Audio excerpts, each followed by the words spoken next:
This is GDL's JK Wrangler. We made a deal with a customer who had a whole bunch of work that needed to be done to another JK, and this became the donor vehicle for that build, and we ended up with this car at the end of that build. So this had a 3.8 V6 that had a hurt engine, some pretty serious big end bearing knocks, so we pulled the motor out. The plan is to put this in, which is my 6.4 HEMI. I did have an MDS delete kit ready for it, but I sold that to someone else, so we're waiting for another one to arrive. Our heads are serviced, all new valves ready to go in, and we will delete the MDS. However, this has become a little bit of an in-house joke amongst our guys that this is the GTA 6 of GDL's builds. Gets talked about a lot and not a lot happens. They're probably not too far from the truth. We are hoping to have this vehicle completed and unveiled for Jeep Jamboree, which is a little over 3 months away.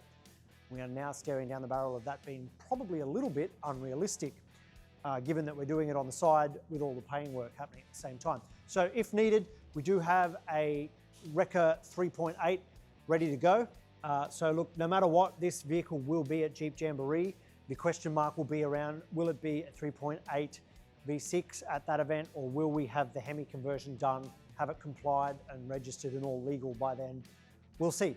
Even if we end up at Jeep Jamboree with a 3.8, this is still going to happen, but we've just got a bit of a backup plan just in case, because we're sponsoring that event. We need to be there with this car.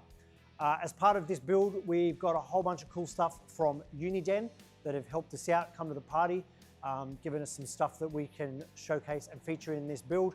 We're going to install these and do some DIY guides. Likewise with the TRE stuff, we've got a winch here, a whole bunch of lights, the 8 Pro panel, along with some other cool things that we're hoping to do along the way. This is going to be a hero vehicle for GDL and what we can do for you with your JK Wrangler build. There is a lift kit on the way. I spoke to the supplier this morning. They've thrown in the long arm kit for us, so it's getting the TRE lift kit put in it. There's going to be some really cool stuff going on this, and most of it's going to be done with DIY, do-it-yourself type videos. We'll talk you through how you can build these cars yourself. So stay tuned. This is episode 1 of the longest build ever.